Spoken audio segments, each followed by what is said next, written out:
Data is stored here in American soil. Again, we do not collect body, face, or voice data. A majority of them actually agree it's likely that TikTok allows the spread of false information and that the app is collecting Americans' personal data. TikTok has already been banned on US government devices.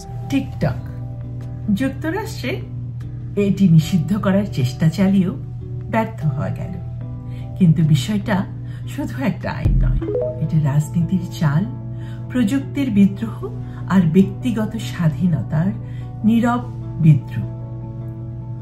আমেরিকার কাছে TikTok শুধুমাত্র একটা app না, এটা একটা উন্মুক্ত theatre, সৃষ্টিশীলতার তীর্থস্থান আর বিভক্ত সমাজের জন্য একটা সেতু। এখন ভাবুন যদি বাংলাদেশে হুট করে টিকটক নিষিদ্ধ হয়, তরুণ প্রজন্মের মাথার উপর যেন ঝুলন্ত একটা তলোয়ার নেমে আসবে।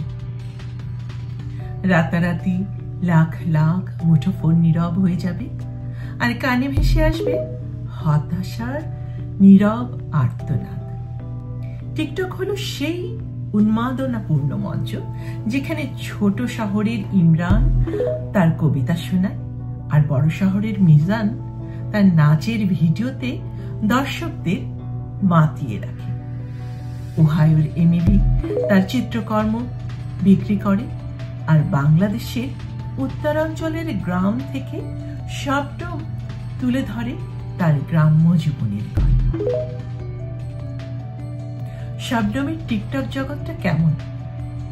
নীল আকাশ, ধানের খেতে বয়ে যাওয়া হাওয়া, তার মাঝে সাইকেলের ঝুনঝুন টুনটুন শব্দ।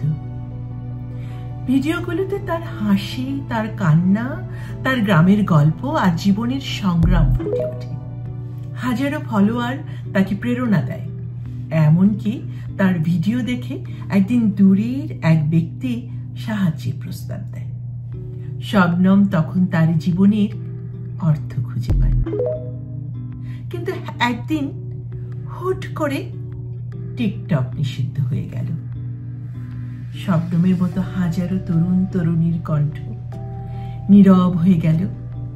টিকটক শুধু তার মনের আনন্দ নয়, এটি তাদের জীবিকার গল্প, জীবনের গল্প বলার একমাত্র প্ল্যাটফর্ম। কৃষক তার উদ্ভাবনী পদ্ধতি শেয়ার করতে পারছে না, শিল্পী তার প্রতিভা ছড়াতে পারছে না, আর প্রান্তিক মানুষেরা তাদের কষ্টগুলো শোনাতে পারছে না। একটি সৃষ্টিশীল বাস্তুতন্ত্রের মৃত্যু। টিকটক শুধু ভিডিও বানানোর অ্যাপ নয়, এটি জলবায়ু পরিবর্তন নিয়ে সচেতনতা সৃষ্টি করে সামাজিক ন্যায় বিচারের বার্তা ছড়ায় আর সাহসিকতার গল্প শোনায়। এটি সৃষ্টিশীলতা, উদ্যম এবং সংহতির এক অভূতপূর্ব ইকোসিস্টেম।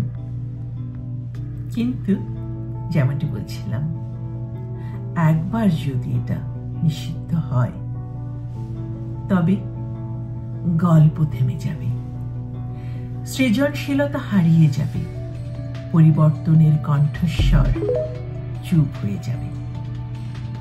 তাহলে কি করতে হবে? যারা টিকটক নিষিদ্ধ করতে চায় তাদের যুক্তি হলো এটি ক্ষতিকারক বিষয়বস্তু ছড়ায়, ডেটার নিরাপত্তা বিঘ্নিত করে আর আমাদের সাংস্কৃতিক মূল্যবোধের সঙ্গে একদমই খাপ খায় না। তবে পুরোপুরি নিষিদ্ধ না করে বাংলাদেশের উচিত কঠোর নিয়ন্ত্রণমূলক নীতিমালা গ্রহণ করা, যেমন বিষয়বস্তু নিয়ন্ত্রণ, ক্ষতিকারক কন্টেন্ট শনাক্ত করে মুছে ফেলা, ডেটা স্থানীয়করণ, ব্যবহারকারীর তথ্য দেশে সংরক্ষণ নিশ্চিত করা, স্বচ্ছতা, টিকটকের সাথে সমন্বয় করে নিরাপত্তা নিশ্চিত করা। আমরা কি সৃজনশীল, সংযুক্ত এবং মুক্ত ভবিষ্যৎ চাই, নাকি নিজেকে একান্তে আটকে রাখতে চাই?